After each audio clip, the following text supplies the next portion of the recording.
दोस्तों नमस्कार, मैं हूं संजीव श्रीवास्तव और आप देख रहे हैं पिक्चर प्लस। पिक्चर प्लस की खास पेशकश है गाने सुहाने सबकी चॉइस। और गाने सुहाने सबकी चॉइस में अक्सर हम बात करते हैं किसी न किसी एक गीत की, किसी न किसी गीतकार की, किसी न किसी एक गायक कलाकार की। तो आज हम बात करेंगे गायक मोहम्मद रफ़ी साहब के बारे में।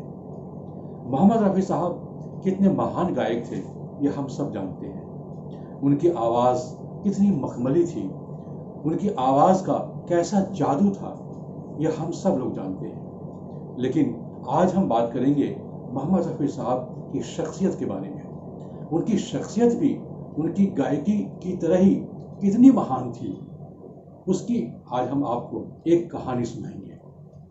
और वो कहानी है सन 1981 की।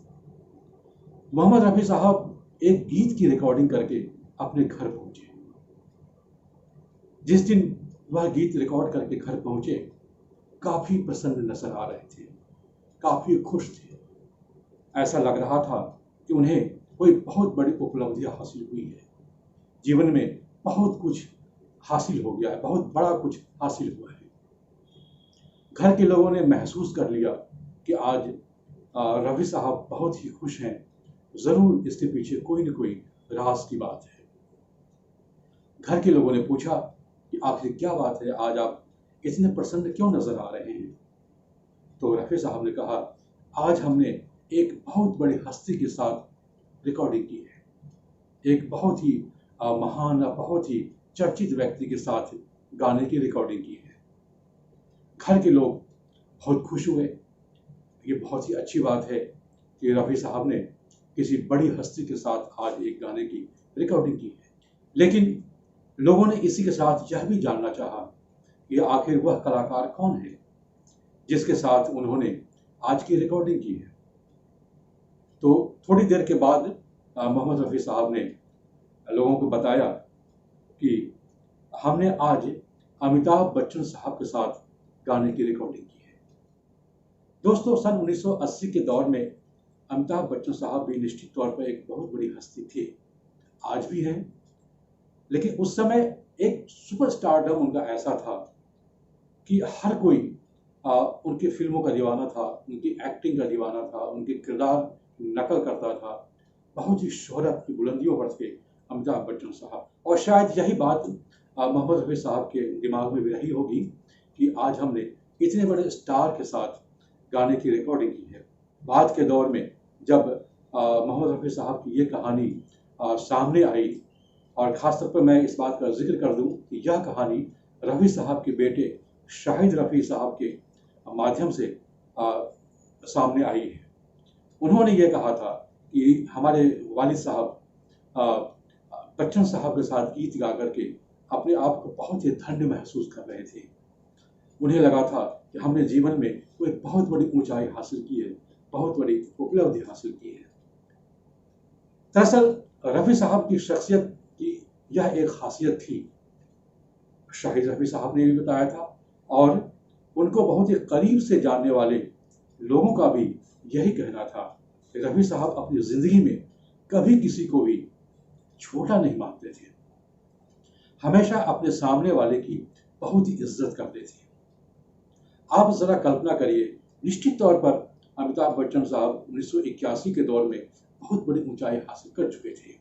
लेकिन रफ़ी साहब जिस वक्त फिल्मों में आए और अमिताभ बच्चन साहब जिस वक्त फिल्मों में आए, आप कल्पना करिए, आप अनुमान लगाइए, आप जरा सोचिए कि दोनों के बीच कितना बड़ा अंतराल है, कितना फर्क है।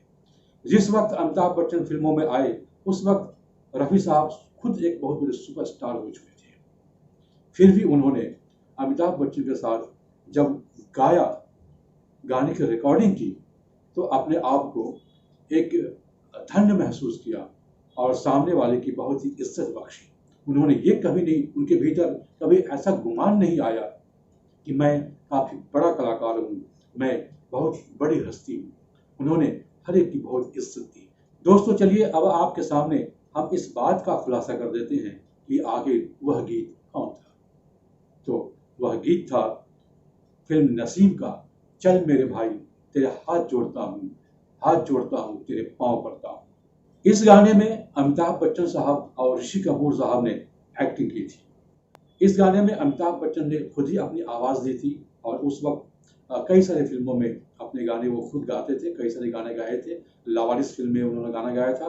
करीब करीब वही दौर है मेरे अंगने में तुम्हारा क्या काम है, अगर आपको याद हो। उससे पहले मिस्टर नटवरलाल में मेरे साथ आओ मेरे दोस्तों मेरी किस्सा सुनो, ऐसा गीत उन्होंने खुद ही गाया था। वह एक दौर था जब अमिताभ बच्चन किसी किसी फिल्म में अपनी आवाज़ किसी गाने में खुद ही देते थे। तो इसी सिलसिले में चल मेरे भाई तेरे हाथ जोड़ता हूँ तेरे पाँव पड़ता हूँ, इस गाने में भी अमिताभ बच्चन ने खुद ही अपनी आवाज़ दी थी और ऋषि कपूर के लिए मोहम्मद रफ़ी साहब की आवाज़ दी गई थी। हालांकि बीच बीच में ऋषि कपूर भी एक डायलॉग देते हैं जिसको आप इस गाने में सुन सकते हैं कभी भी। और इस गीत को लिखा था आनंद बख्शी साहब ने और संगीत दिया था लक्ष्मीकांत प्यारेलाल जी ने।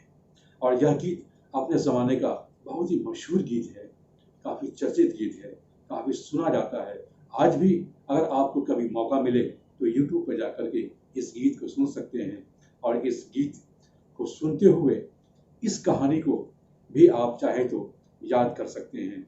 तो दोस्तों, कैसी लगी आपको मोहम्मद रफ़ी साहब की शख्सियत की ये कहानी?